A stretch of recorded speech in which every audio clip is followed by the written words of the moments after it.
Hi, everyone. Welcome to our webinar, COVID-19 Updates on the Labor and Employment Challenges for the 2020-2021 school year. If you can believe it, this is our 15th COVID-19 webinar, and we're very excited to be back here with you again. You may recall that back on June 4th, we hosted a webinar covering the impacts of COVID-19 on labor and employment issues. But we know that continued remote learning, staggered schedules, reductions in force, teacher evaluations, employee salaries, and a bunch of other things are still top of mind for many school personnel administrators and other school leaders, especially as we know you're all planning for learning in the fall. So during this session, we will provide a legal update and some practical thoughts about the many labor and employment issues that we know you're all grappling with these days. We're very excited to have with us today Toya Campbell, who is the Chief Human Resources Officer at Evanston Township High School. Welcome, Toya. So much. And we're also, as always, excited to have our panel. So we have two of our normal panelists with us, Shelli Anderson. Hi, Shelli. Hi, everyone. And Nicki Bazer. Hi, everyone. And joining them from our Franczek team are two of our other powerhouse labor and employment lawyers, Jennifer Dunn. Hi, everyone. And Sally Scott. Hi, everyone. Now, I want to highlight before we begin that we will be taking a break next week from our webinars. So next Thursday, July 2nd, we will be taking a break in observance of the July 4th holiday. But please keep an eye out for notice, as we will be back again on July 9th with our weekly webinars, just as you have come to expect. And as always, if you find yourself looking for more information, or if we're not able to get to your question today, please reach out to one of us for information. You can submit questions through the Q&A function on Zoom, so please do so if there's anything that pops in your mind that you'd like to have our panelists answer or discuss further.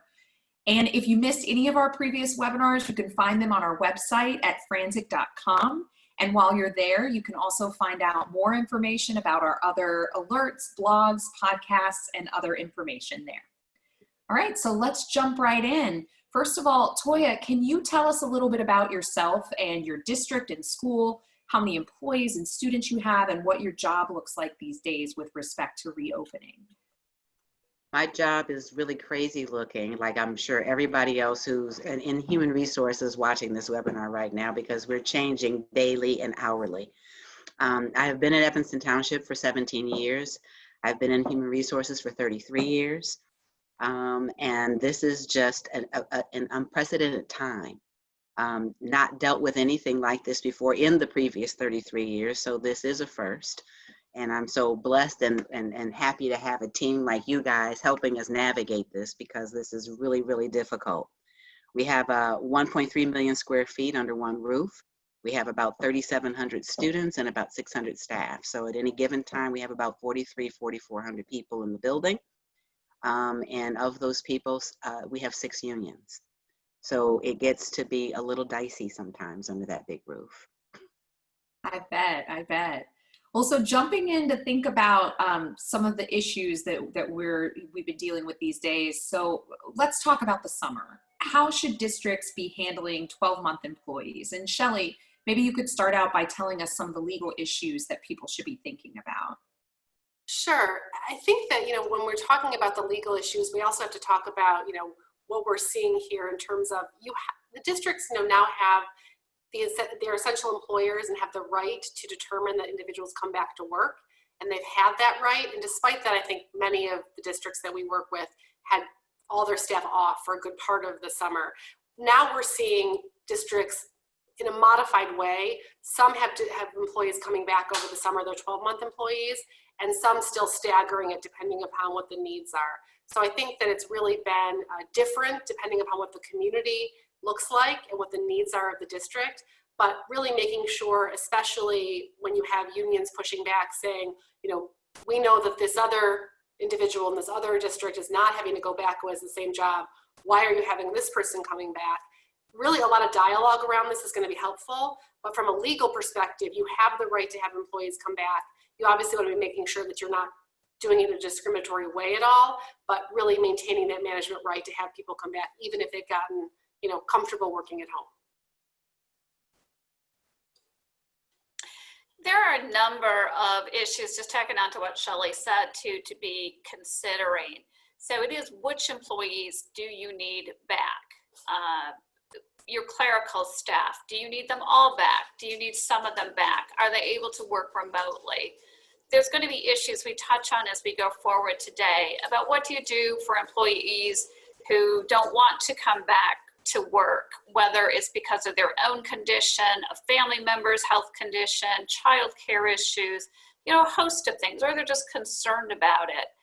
Also issues around safety that we'll be discussing, what kind of wellness checks are supposed to be doing. So just a whole host of issues that need to be looked at and the bargaining obligations that may go with them. Our district needs have dictated our summer staffing. So we have remote summer school. And so we have, we're really discouraging people coming into the building during the summer. When we need to have a particular task done, we will ask for 12-month people to come back into the building to take care of that. So things such as mailing diplomas, getting the cap and gowns to kids, cleaning out the 990 lockers we had for seniors. You know, we needed to bring people back into the building to make sure that that happens safely and in a routine. But typically we are encouraging people to work remotely during the summer as much as they can. Now, one of the questions that we received during the registration process kind of built off of some of the things that you guys have already mentioned. So the question was, guidance continues to suggest letting staff continue to work from home if they can. And this questioner was curious to know how some district offices, what are they thinking about when they're considering whether they're going to require their employees to return? I think just adding to what I said earlier, I think that what the questioner is likely referring to is guidance that came out from the state related to letting individuals continue to work from home if they can. That does not necessarily relate to, you know, we just received guidance from ISB that talks about the emphasis should be on returning to work now. So I think there's a very different perspective in how the state is looking at trying to continue to have people at home to make sure that there's, you know, the limited spread as possible, as opposed to getting our staff and teachers back to work for next year in the event that we can actually reopen for in-person instruction. I know, Jen, we were talking about kind of the ISB guidance as well around this. Yeah, I think this is an example of how fluid these situations really have been and will continue to be. What returning to work looks like now in the summer, as well as what it looks like or will look like in the fall in each district, is going to be very fact specific. But again, how fluid things are. We're on the webinar today. We're in phase 3. As we all know, we're moving to phase 4 literally tomorrow. And as Shelli pointed out, ISB just released guidance this week addressing considerations for school districts during phase 4. And that guidance makes explicitly clear that in-person instruction is strongly encouraged. In light of that, while it's clearly not signifying a return to pre-pandemic operations for school districts, there really seems to be an expectation and an emphasis on in-person instruction wherever possible, which means in most instances, there will be staff present in the buildings facilitating that and making that happen. And that goes hand in hand with, I think, what Shelli said earlier about that right to assign work and have employees performing that work and that discretionary right to do that. Yeah, and one of the benefits we've seen, I think, is as school districts have brought back their 12-month employees over the summer, you know, because they've needed those employees to be in the buildings doing work, as Toya identified in particular. You know, one of the added sort of benefits of that is that they have now gotten used to some of the safety protocols. So wearing masks, the frequent cleanings, and obviously all of those things are going to get more complicated. Jen, you referenced the ISB guidance in phase 4 and reopening. Obviously, once we get students back in the building, it's going to become, those things are going to become much more complicated. So it certainly is a benefit that some of our staff are getting used to those as they, you know, are necessarily in the district to perform their job duties over the summer. So you have mentioned the ISB guidance for phase 4, and for any of you who are still scratching your heads or haven't had a chance to digest all 63 pages of that, do keep your eye out later this afternoon. We are going to be putting out some really practical guidance for you to hopefully help you to decipher what's in there. But to talk about some of the many labor and employment implications that come from that guidance, one of the things is employee safety. So let's start there. What are we planning now that we have the ISB guidance around employee safety? And Toya, we'd love to hear what's happening at ETHS. Well, as we digested the 63-page document, it became very clear very quickly that the guidance is feeling contradictory. It's saying they're strongly encouraging in-person instruction, but you have to meet all of these other guidelines. And in a building with 4,300 people, we're just not quite sure how to meet all of the guidelines and have the in-person instruction. So what we are doing, we have a wonderful donor that has donated 10,000 masks. So we're making sure that for anybody coming into the building, we will issue 2 masks to every staff person and every student. And we will expect them to wear it at all times. We will do face shields for our teachers who are teaching languages, or for ESL learners where you have to actually see your mouth, and so we'll have those things for those teachers. We will continue to have the frequent cleaning and the extra cleaning of the high touch areas, however often that is. And for our summer camps, we put some PE protocols in place this summer to try and test things out to see if those PE protocols will work for us when we, have in-person instruction. So, the 50 groups, 50 individuals, in a group, the distancing, the frequent cleaning, the frequent water breaks, all of those things we're testing now. And hopefully those things will work when we have to do PE classes. There's a lot going on, I think, at all districts, and you guys are certainly out in front of it. I think one of the other components that we've seen already with 12-month employees and was certainly in the guidance and we'll see coming up is, safety trainings for staff so that they understand what the protocols are, that they can ensure that they themselves are following them, that they understand the protocols for students. I think, first of all, to get some comfort so that they feel secure in what they're doing, that they understand it. And also, I think it's good backup for districts to show if there is an issue of infection, in that unfortunate event that you are following and that your staff is well versed in all of your safety protocols and can respond accordingly. So I know one big question that we've been hearing about a lot relates to surveys. So what do people think about surveying staff? Toya, are you guys thinking about a staff survey over at ETHS? Absolutely. We actually, we have a variety of subcommittees that have been put together, and I'm heading one along with my assistant director, Yolanda, and we are putting things together. But now in preparation for this webinar, all the things that we thought were good things to ask, I'm not sure they're not such a good thing to ask right now. We want to be thoughtful, we want to be engaging, we want to include all the stakeholders, we want to know what our employees think. But I think we have to be careful with the questions that we ask, because if we ask a question, then we need to be ready to implement whatever that solution is for that.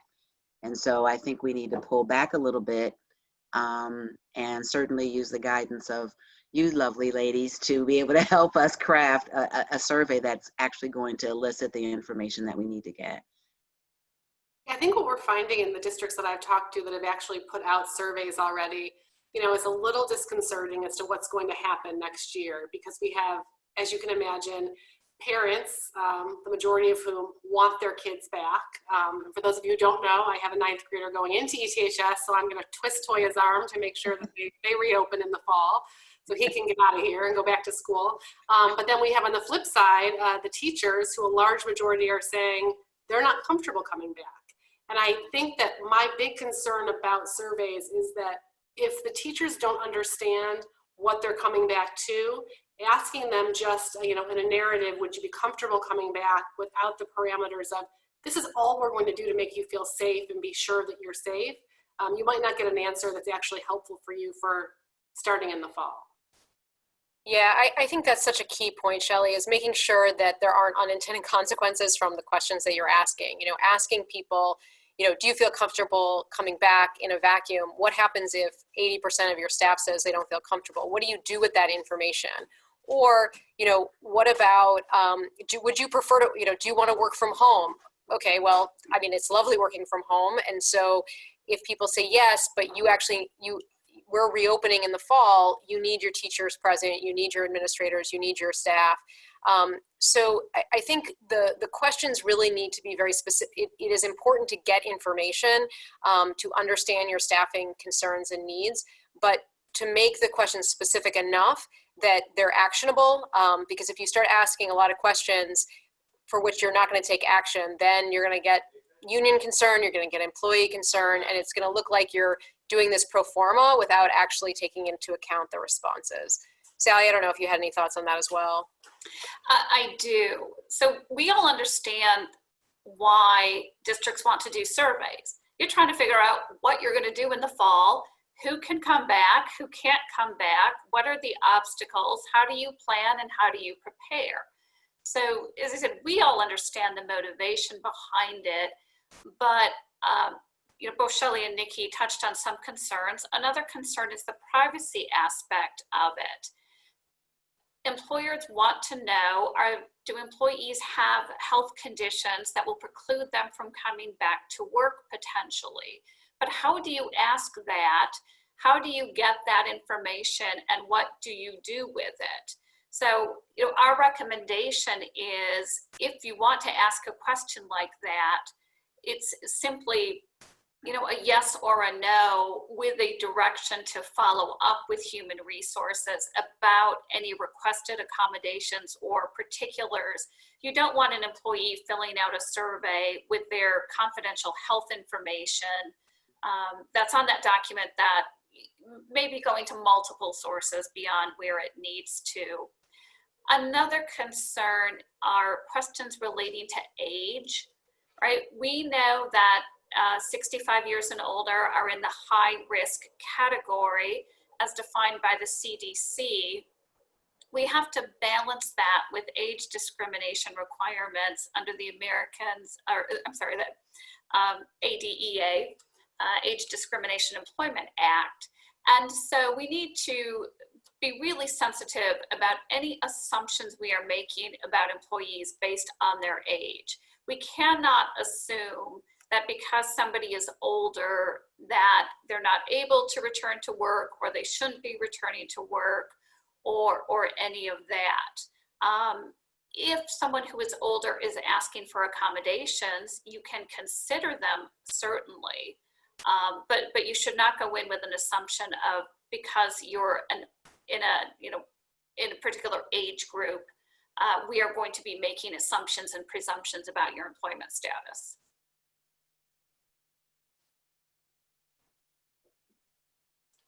All right, and then, oh, go ahead. I was just going to say, we have a question on our survey that I think can remain, but let me just put it out there for those who might be considering it.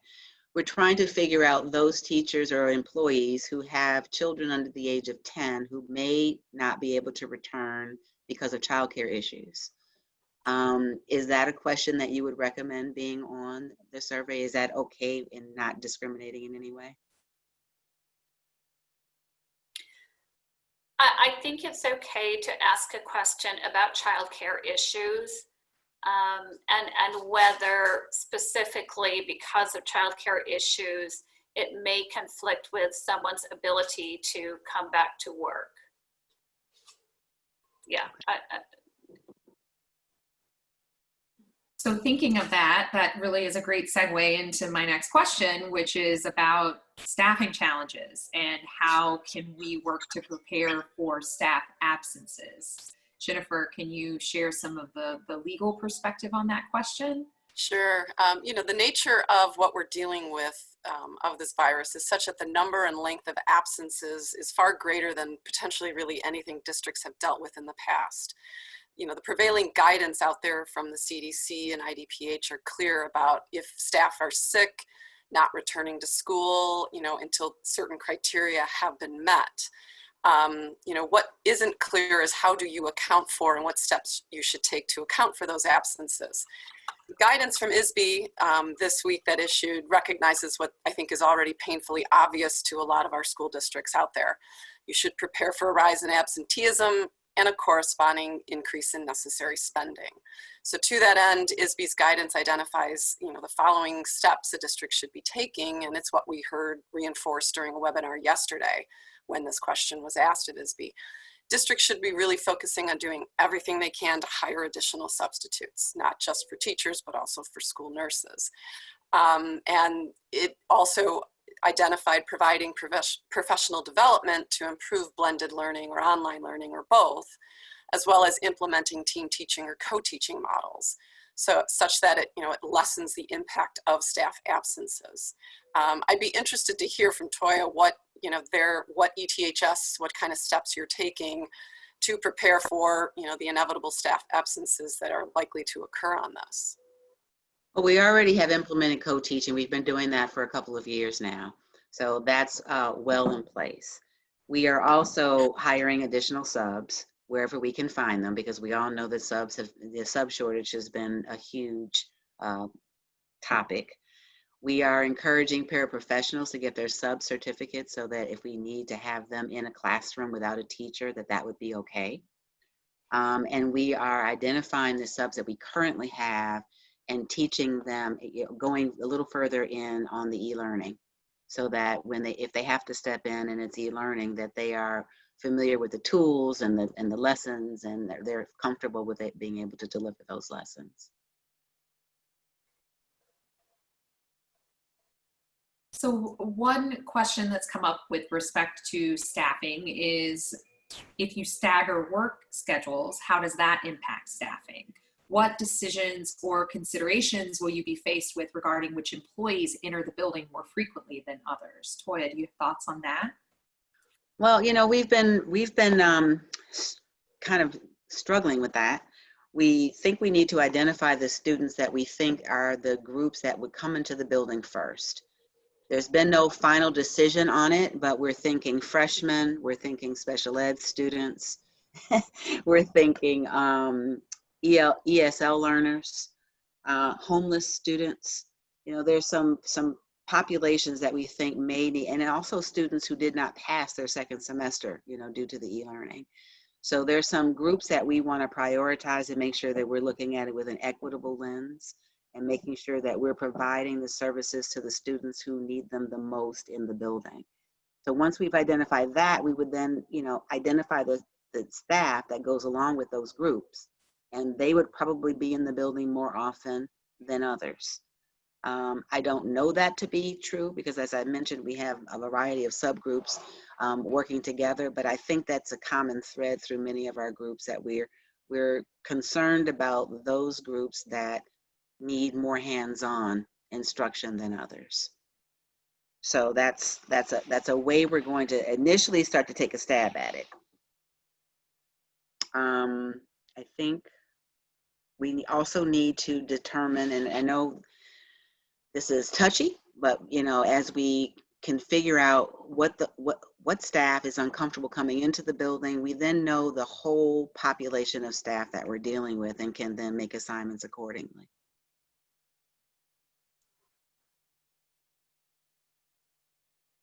Now, once you get those staff members into the building, we know that because of the many changes that we're talking about as far as what programming is going to look like and education is going to look like, that you may have some staff members who are currently being paid but don't really have a lot of work to do. So Jennifer, one question we've had is, can districts get them to work on new tasks?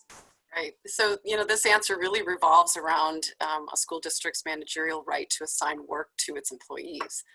As a general matter, we think about that right as a matter of the district's discretion, but there may be bargaining obligations attendant to it. We really need to examine, when we're thinking about this question, who are the employees at issue and what are their general duties and responsibilities in a normal pre-pandemic circumstance. And then we really need to look at what are the new duties and tasks that the district wants to assign to them. and how closely are those new tasks aligned with their normal responsibilities and normal functions outside of this scenario. Are take into consideration, is that a huge increase in workload? Is there additional training that's necessary because these duties or these new tasks are so different in either number or nature of work? Are there any safety issues that might be implicated? That's taking on a far more significant or more importance in this scenario, in what we're calling, the pandemic circumstances. So to the extent those tasks are greater in number, far different than what those employees are doing, more than likely there will be some sort of bargaining obligation about it. But pay close attention to your job descriptions for those employees. Is it already encompassed there? More than likely, if it is, there won't be a bargaining obligation. But be mindful of both the job descriptions as well as any language in your collective bargaining agreements that might be relevant to it. So a somewhat related issue is what happens when employees say they're not comfortable returning to work, and specifically what documentation can you require? Sally, do you have any thoughts on that one? Sure, and this is a question we're getting all the time because every district is facing it. I think you need to start by understanding, why is the employee uncomfortable returning to work? Is it because of an underlying medical condition? Is it because of childcare issues? Or is it simply they're uncomfortable because people are nervous right now about being exposed to COVID-19? So start with that. Determine if it's because of a medical condition. You can require documentation about that from a healthcare provider. What is the medical condition? Are they requesting an accommodation because of it? You're certainly entitled to medical documentation in that instance. You also should explore if they're potentially eligible for the leave that's offered under the Family First Coronavirus Act or under FMLA as well, separately. So you explore all of those options. But if it comes down to an employee is simply uncomfortable returning to work, you do not have an obligation legally to accommodate that. You can require them to come into work. Certainly also try to reassure them with what you have in place in terms of safety protocols, cleaning protocols, barriers, all of that. But end of the day, you can require them to come into work. The same for an employee who says they don't want to come to work because they have a family member who has a health condition or is at risk for COVID-19. Again, explore whether they're entitled to family leave or any of that. But the EEOC has actually been very clear. You do not have to provide an accommodation to someone who is concerned about their family member and possibly being exposed. So explore all the reasons behind it, all the reasons why, but ultimately simply being uncomfortable about returning to work is not something you have to allow. Toya, is that something you've been hearing about, the family members? Great information to know. Thank you, Sally, because yes, I've gotten that question multiple times over the last, I'd say probably 7 days. People are increasingly concerned. They are worried about, the unknown and what will happen if. And we don't have all the answers to the what will happen if. So, having a clear-cut guideline, certainly districts, we want to be responsive to our employees and their needs and their fears and their accommodations. That's what we do. But knowing that there is some guidance out there that says, once we do all of that, here's what we need you to do, and we need you to come to work. That's very helpful, I think, for people that sit in my chair, because it's a very, it can be emotional for those people who have to make those decisions as well. We're listening to what people are afraid of. We know that we have to walk a line to run a building. And so how do you balance those things? And that sometimes can be a difficult thing. So thank you, Sally, for that very clear guideline. Can I just add one thing though? The thing that I'm finding is that I think that we've got people who are saying that they're uncomfortable to return to work. Part of it might be because they don't know yet what you're being able to provide to them. And so I think what I mentioned before about the surveys and asking that question, just being mindful of that this is such a scary time. You know, I haven't been to the office since March 12th. I mean, just in terms of the idea of returning, that transition back is going to have a whole host of issues to it. And so just being really communicate, and I think ISB guidance said over communicate with people about what you're doing and what your plans are. This is another area where I think that would serve the district well. So Toya, another place where I know we're not going to be jealous of you being in your seat and not us is with respect to the requirements that everybody in the school building wears a mask, which is what ISB is saying right now, except for very limited exceptions. So how do you address staff who refuse to wear face coverings? I think the same way you address any other policy infraction. You develop a policy, and if people don't follow the policy, you write them up. This is a matter of life and death for people. And there is no excuse to not have on a mask when you see the sign every 6 to 8 feet that says you should have on a mask. So I think it's very clear. I think you implement a very clear policy. You have not a lot of conversation with people about it. You either wear the mask or you get written up. Toya, to that point, I think ISB is right behind you on this. Their guidance was very clear that yes, face coverings are required by everybody who's going to be in the building, absent very limited exceptions. And they've also clearly recommended that districts update their policies, as you've indicated, to require the wearing of a face covering while on school grounds, and to handle violations of that policy in the same manner as any other policy violation. 2 points I would just emphasize is, like Toya and I think everybody, I appreciate the clarity that a well-defined policy or rule is going to bring on this topic for everybody's sake and safety and well-being. But I think implicit in that is if there is a legitimate justification or reason for not wearing the face covering in the first place, that's a threshold issue that would be fleshed out, I would imagine. And part and parcel of that, and my second point is, be mindful of your collective bargaining agreement provisions about discipline, maybe progressive in nature, and its just cause requirements.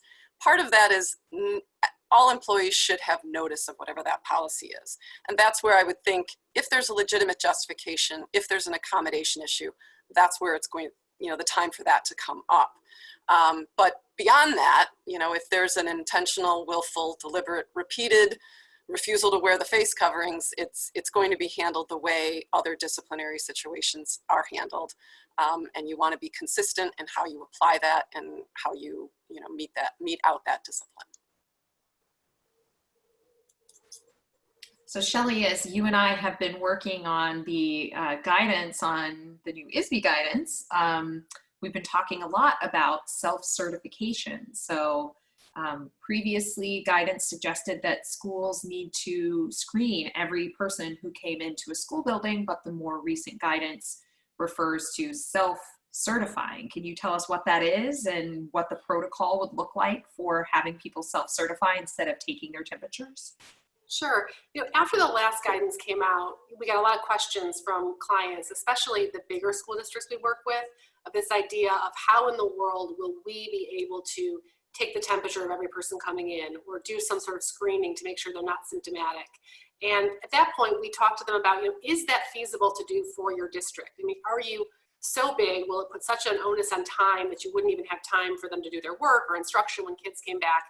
That we reminded them that what came out from ISB was guidance, that if you could somehow or another still get the same result, we recommended that would be an okay approach.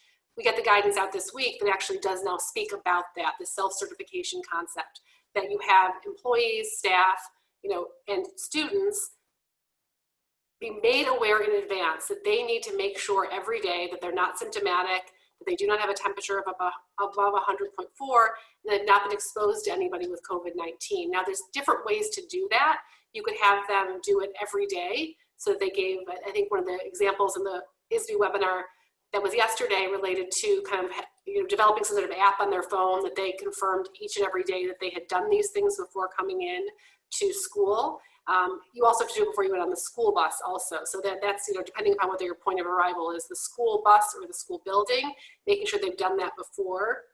The alternative way is to just put something out to, your whole community who's going to be in the building early on, maybe during the registration process or early on in the process, to say, you will have been assumed to have done this, and you're going to certify that you will do this for the remainder of the school year. As we talked about when we were prepping earlier, my concern about that is that if things are quiet and we don't see a resurgence of COVID, or we don't see a number of cases coming out of our schools, I worry people will not take it as seriously. So I'm trying to weigh that balance in terms of where my recommendation is about just having people tell us up front, yes, I will agree to do this, versus this everyday check-in.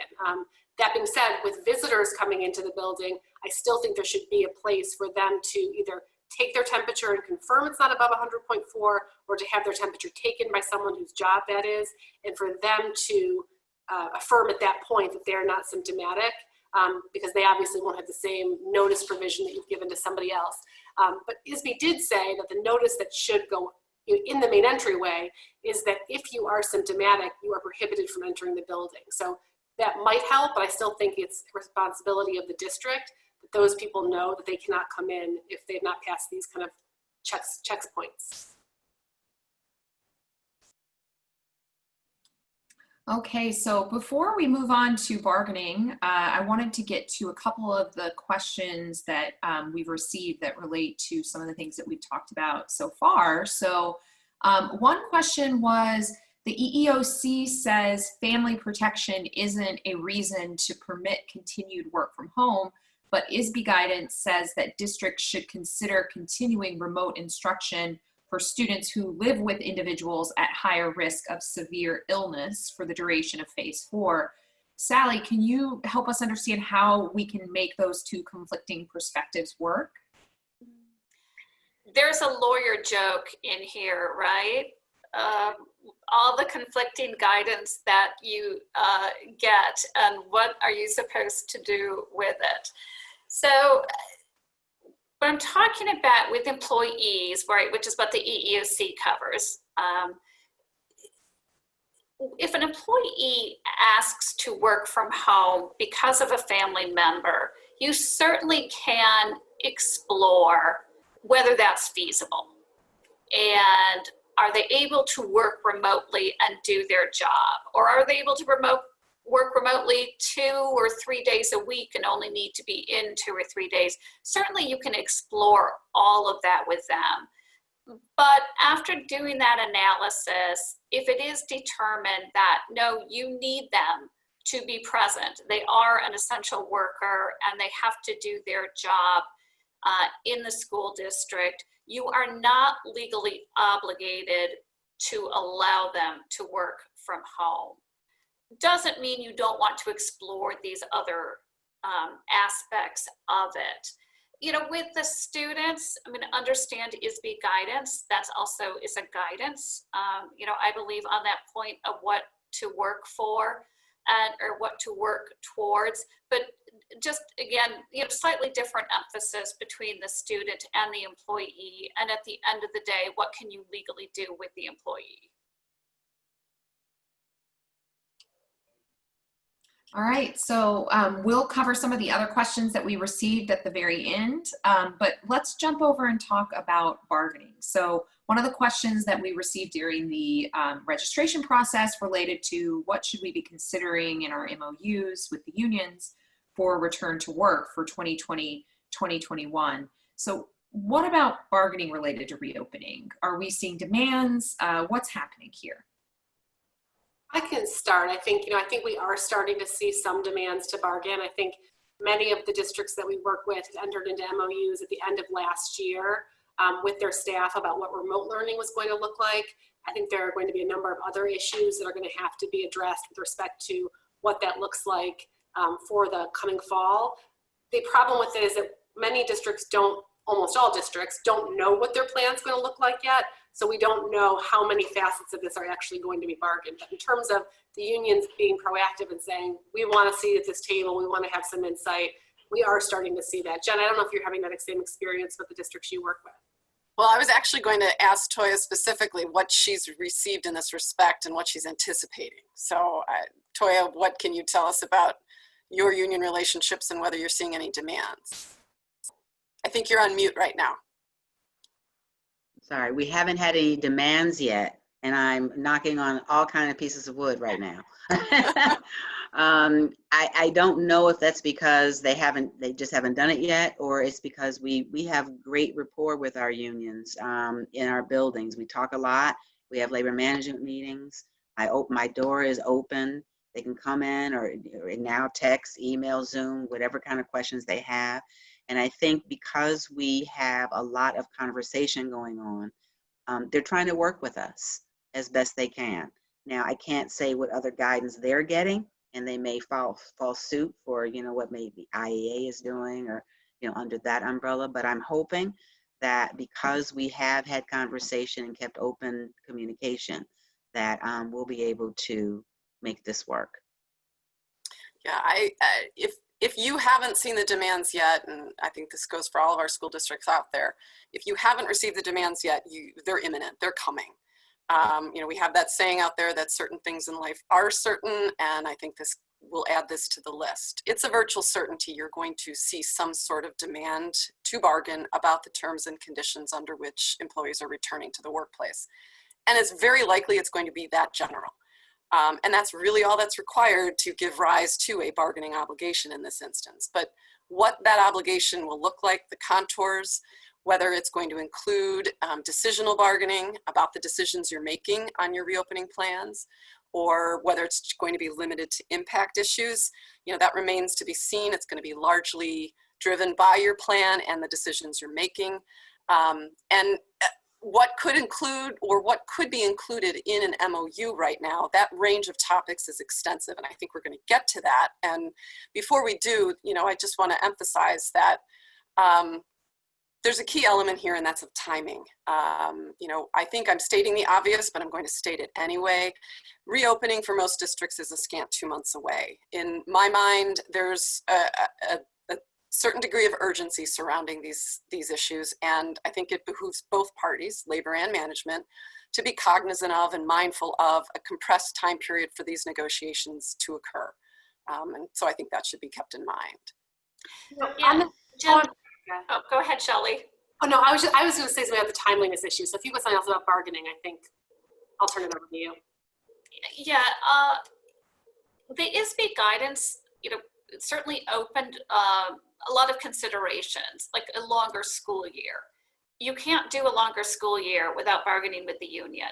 So if that is something a district is seriously considering doing, starting school early, you should initiate bargaining on that probably, because it needs to be bargained. Or if their hours of work are different than what's in the contract. So it's not just that you passively wait for the union to reach out to the district potentially. If your plan, has different provisions than what's in your collective bargaining agreement, you may also want to affirmatively reach out to the union on that. Yeah, I think going back to just this whole idea of we are, moments away from the beginning of the school year for many districts. And with respect to not only things you have to do with the unions with respect to the bargaining pieces, but also what your expectations are of staff generally. I know we had some discussion around, whether we have a policy in place, and then if you violate the policy, then this is what happens, whether it's for students, staff, visitors. One thing to consider is how cumbersome some of your policy approval processes are. So you might want to think about boards taking action on it kind of before that, so it can be in effect at the beginning of the school year, as opposed to waiting for that whole process to unfold. And there's likely other provisions in your policy book that allow you to take board action or to suspend certain policies, and allows the boards to take that action, excuse me, without having an actual written policy. And then you can follow that up with something in writing following your normal processes. So just something to think about, as it got me thinking we were talking about kind of how quickly this all has to happen, and when I have everything in place to make sure that we can follow the guidelines ISB's given us. So we have been getting a lot of questions about the new unemployment insurance for support staff. And so I was hoping we could talk about the basics of the new benefits and what the cost will be to districts. But Toya, can you tell us what the ETHS experience is with this issue? It's been rather unpleasant. We spent a lot of time doing our letters of reassurance for all of our groups, including our subs. We issued those letters like we always do, assuming that they could not file for unemployment. And then we got this new law that says they can file for unemployment, even though they're 10 months, not supposed to work over the summer. We even have people who got the letter, are 10 months, don't work over the summer, working our remote summer school, and are able to file for unemployment. So that has just taken us for a loop. We have over 50, 60 in unemployment claims. We would never have this many. I think the savings grace, and I'm hoping that this remains true, is that we're not chargeable for them, that somehow we get to pay for that out of the some COVID money or the CARES money.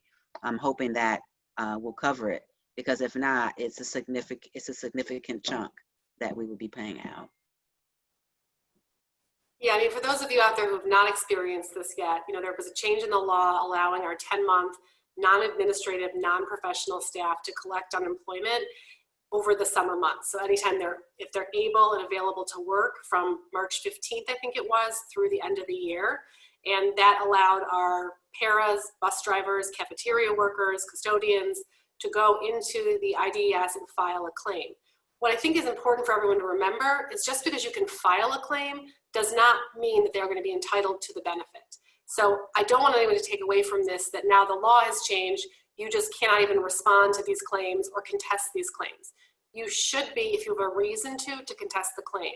And remember that, like what Toya was mentioning, if you've got staff who are now working summer school, in order to get the benefit, you have to be able to show that you are able to work and you're available to work. So if you're offering employment to someone and they turn you down because they want to collect unemployment, or they don't want to work over the summer because they've never worked over the summer, that should deem them ineligible for this benefit.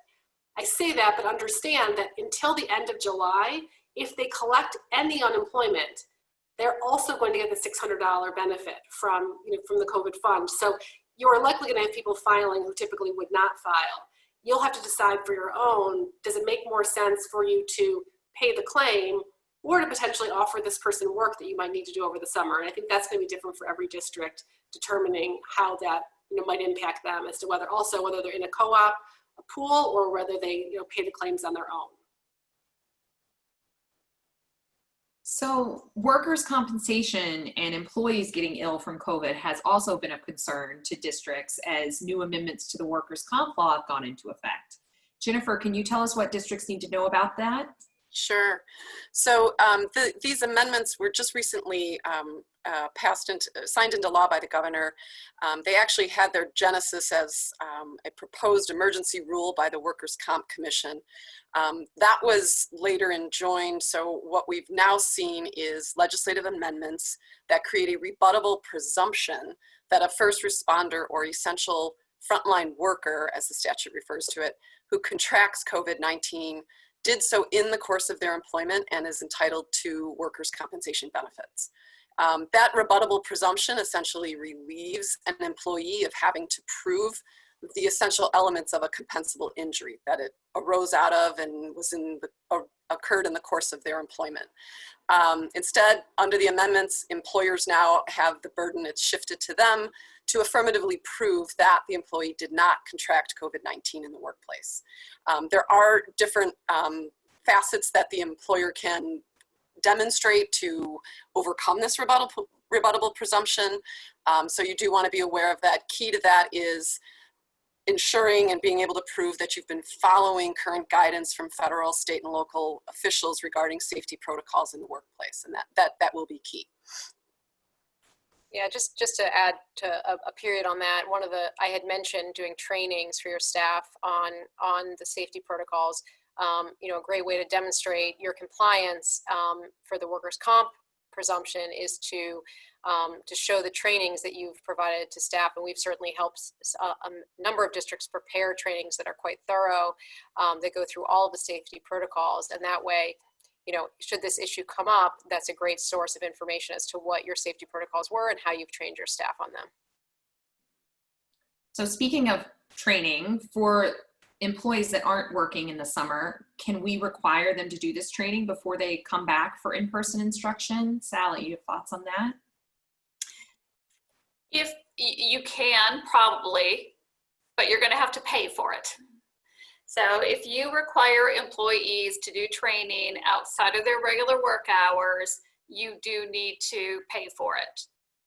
You also may get pushback from the unions, frankly, who say that, you know, employees are entitled to their summer off and they're not coming back early for the training as well. But it may be something that districts want to offer on a voluntary basis. If it's voluntary, you don't have to pay for it. Understand that you may have employees who do not go through the training and you're going to then need to offer it another time, but you could do that as an option. Toya, do you guys have plans for how to tackle that issue that you could share? Every year in the summer, we do release our mandatory trainings in July to give people an opportunity to do them over the summer. Many people don't want to do it and crunched when they're coming back. So we will be we will release our modules on July 1st, and we will ask for voluntary completion by the end of the month. For those people who don't do it, we will probably carve out an hour and a half during Institute Day and have everybody do it, because the law says that we're supposed to have everybody do the COVID training before any in-person instruction occurs. And in order for us to guarantee that, we would need to be able to roll that plan out.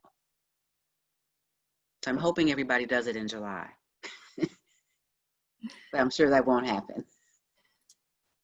We'll keep our fingers crossed for you, Toya. Thank you. So thinking about some of the questions that we've received from our participants today, one of the questions is, you said cleaning however often that is. Any guidance on how often cleaning needs to take place? I've heard restaurants have to clean bathrooms every 30 minutes, for example. Nicki, do you have thoughts on that? Yeah, this is the first time I've ever been deemed an expert on cleaning, I think, but here we go. Yeah, I mean, I think this is a good question. And, you know, the ISB guidance talks about cleaning. CDC guidance talks about cleaning. It is somewhat dependent on what surfaces we're talking about, right? But bathrooms have a certain level of cleaning that needs to take place in terms of the number of how often versus your other surfaces.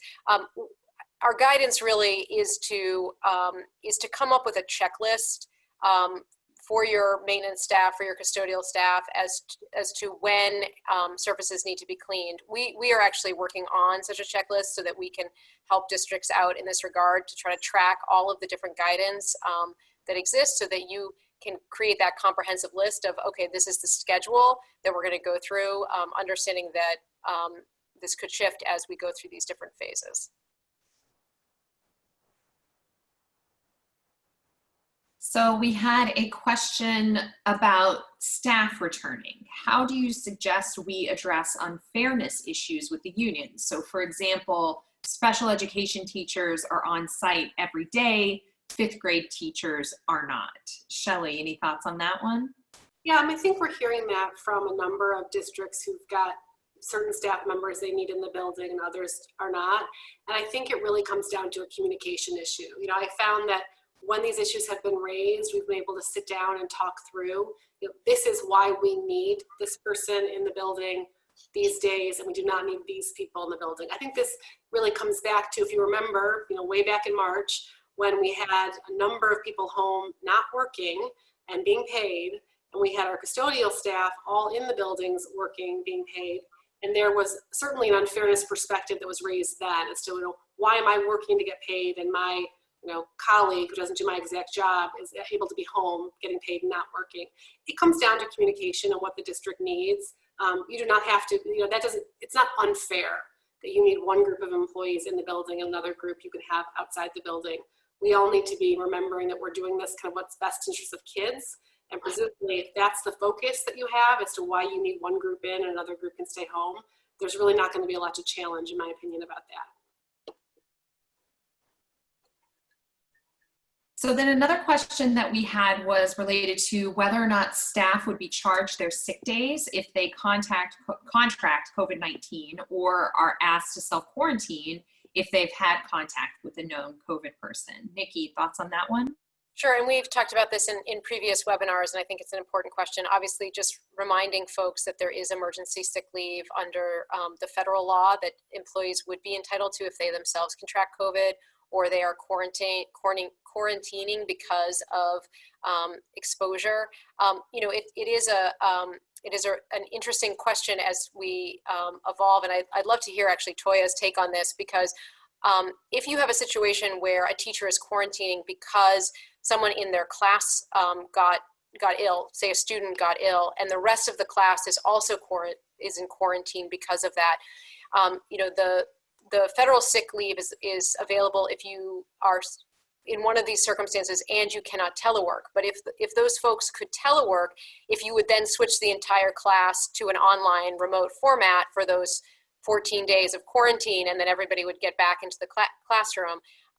So you certainly could do that. And Toya, I don't know if you guys have thought about that at all, or if what the logistics would look like for that.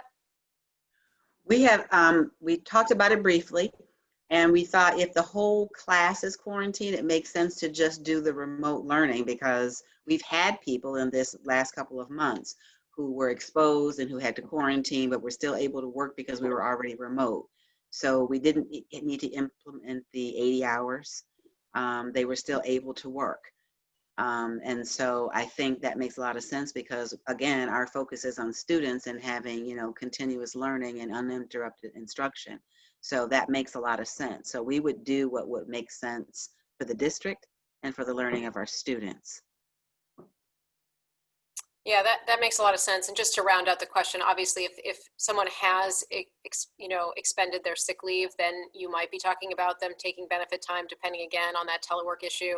There may be other leaves available depending on the circumstance. So it's something to explore depending on your policies and your employees. But that first line is obviously, again, the federal emergency sick leave, and then potential to be working remotely, and then no benefit time needs to be taken. I also would like to caution people, because we have had people who felt they were exposed. They may have been, they may not have been, I don't know. Went to the doctor and quarantined, used their 80 hours. And that, from my understanding, once you use your 80 hours, that part's over. And if you have to self-quarantine again, then you need to use your benefit time to be paid. So I think that that's important for districts to know and to track. We've had multiple people who, you know, have a variety of scenarios that come up. I think some of them seem more real to them than they would to other people. And I think, you know, you have to make sure that you're taking those with a grain of salt, and making sure that you're tracking everything, and making sure that the employee gets the number of hours that they're entitled to, and not any more than that. Well, there is so much more we could talk about. This is such an interesting subject. And Toya, we are so grateful to have had your perspective today. Thank you so much for joining us. Thank you so much for having me. I think it's been fun, and it's been enlightening for us as we move forward to the planning that we have to do. And thanks to our conversation, we now have to start all over on our survey. Well, we're always here to help. We're here to help. We are. Right. We appreciate that. Yeah, we definitely try not to just throw out questions. We try to give you answers when we can. So thank you so much, everyone, for joining us today. We appreciate your support. And as always, if there's any topic that you'd like us to cover, like us to think about, please reach out to us. You can reach out to any of us directly, or allmarketing@franczek.com. We'll see you on July 9th. So enjoy your holiday long weekend. We hope you relax. And until we see you again, please take care and be safe. Goodbye, everyone. Thank you. Bye, everyone. Bye-bye.